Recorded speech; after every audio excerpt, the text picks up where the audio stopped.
मांडला आणि एका विषयाला भलतीकडे नेण्याचा त्यांनी प्रयत्न केलेला आहे। ज्या व्यक्तीचं ते समर्थन करतायत ती व्यक्ती कशी आहे याचं ब्रीफिंग त्यांनी खरं घ्यायला पाहिजे होतं, परंतु कदाचित काहीतरी दबाव असल्यामुळं आदेश झाल्यामुळं नाही सभापती महोदय ते बोलताना आम्ही बोललो नाही। विरोधी पक्ष नेत्यांच्या कर्तृत्वावर कोणी शंका व्यक्त केलेली नाही, परंतु कदाचित त्यांच्यावर दबाव असल्यामुळं हे त्यांनी वक्तव्य या ठिकाणी केलेलं आहे। प्रसंग काय भाई, प्रसंग काय घडला आधी भाई तुम्हाला मी सांगतो। तो जो कोण इसम आहे काबरा की बाबरा काय काय ना काबरा, तो राहुल गांधींबरोबर भारत जोडो यात्रेमध्ये देखील होता। म्हणजे आम्ही काय समजायचं। दुसरी महत्वाची गोष्ट आहे, एकनाथ शिंदे साहेबांपुरता मर्यादित हा विषय नाही। त्यांनी पंतप्रधानांबद्दल देखील जी काही वाक्य बोललीत ते इथं सांगण्यासारखी ती वाक्य नाहीत। पाहिजे तर मी दानवे साहेब मी तुमच्याकडे पाठवून देतो।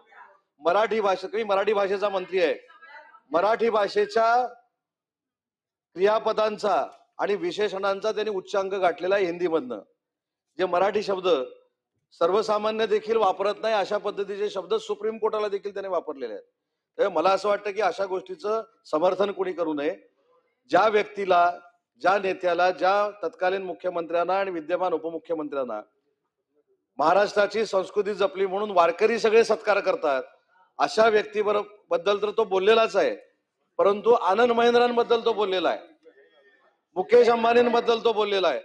आपण ह्याचं दानवे साहेब समर्थन करून उपयोग नाही, उलट आम्ही जी मागणी केलेली आहे त्याचं तुम्ही समर्थन करायला पाहिजे होतं। हा प्रकार घडला, हा व्हिडिओ पब्लिश झाला आणि या व्हिडिओच्या नंतर 34 मिनिटांमध्ये एक ट्विट येतं समर्थनाचं, त्याच्यानंतर ताबडतोब समर्थनाचं दुसरं ट्विट होतं। आमची तर शंका अशी आहे की त्याचा बोलवता धनी कोण आहे हे शोधून काढणं गरजेचं आहे।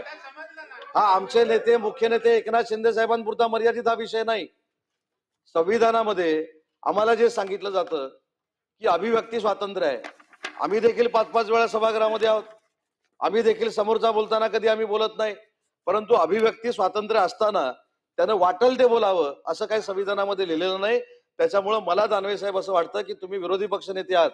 आज एकनाथ शिंदे साहेबांच्या बाबतीमध्ये ही घटना घडली, आज पंतप्रधान मोदयांबद्दल ही घटना घडलेली आहे, सुप्रीम कोर्टाच्या बद्दल ही घटना घडलेली आहे, भविष्यामध्ये ही उद्धवजींच्या बाबतीमध्ये देखील घटना घडू शकते, आदित्यजींच्या बाबतीमध्ये देखील घटना घडू शकते। आणि आज आम्ही तुम्हाला शब्द देतो की तुमच्या नेत्यांच्या बाबतीमध्ये जर असं काय घडलं तर आम्ही तुमच्या सोबत उभं राहू, पण अशी प्रवृत्ती आम्ही चालू देणार नाही। फक्त राजकारणासाठी राजकारण करायचं, एकनाथ शिंदे साहेबांना बदनाम करायचं, त्यांच्यावर टीका करायची, हा काही लोकांनी धंदा उघडलेला आहे।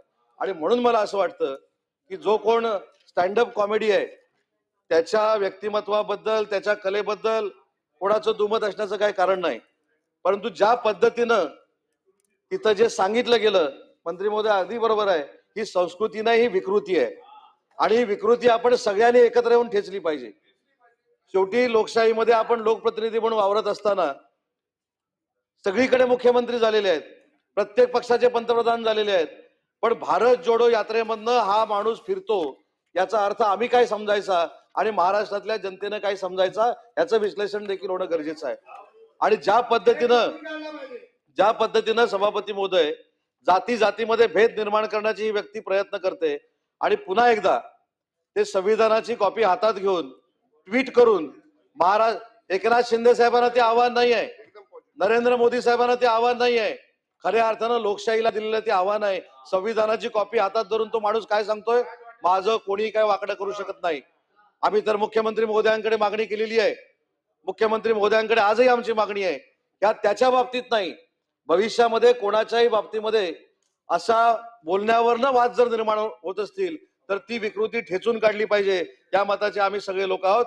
आणि म्हणून फक्त मंत्री म्हणून मला इथं सांगायचं आहे, एक कार्यकर्ता म्हणून सांगायचं आहे, साहेब तुम्हाला जे ब्रीफिंग दिलेलं आहे ते फार चुकीचं दिलेलं आहे। आज कदाचित एकनाथ शिंदे साहेबांनी उठाव केला, काही लोकांची मंत्रीपदं गेली, काही लोकांची पदं गेली, म्हणून रागानं जे बोललाय ते बरोबर आहे हे सांगण्यामध्ये काय अर्थ नाही। शेवटी कुठेतरी राजकारणामध्ये देखील माणुसकी असते, याचा विचार देखील सगळ्यांनी केला पाहिजे। वैयक्तिक टीका करायची, वैयक्तिक टीका करून कायमस्वरूपी बदनामी करायची हे राजकारणामध्ये ठीक आहे, पण आज जे आमच्यावर आलंय ते भविष्यामध्ये तुमच्यावर देखील येऊ शकतं। आणि म्हणून सांगितलं की की आम्ही शिंदे साहेबांच्या नेतृत्वाखाली काम करताना दानवे साहेब तुमच्या बाबतीमध्ये जर उद्या असं घडलं आम्ही तुमचे ढाल बनून उभे राहू, एवढी संस्कृती आम्हाला शिकवलेली आहे. आणि म्हणून माझी विनंती आहे की अशा विकृत प्रवृत्तीचं कोणी समर्थन करू नये. ज्यांनी ट्विट केली त्यांची त्यांना ते लक्ष लाभ होऊ देत, परंतु ही प्रवृत्ती महाराष्ट्रामध्ये नव्हती आणि ही प्रवृत्ती आणण्याचा जर कोण प्रयत्न करत असेल तर ती आपण ठेचून काढली पाहिजे. या मताचे आम्ही सभागृहातले सगळे सदस्य आहोत. मला वाटतं 289 वरती विरोधी पक्षनेते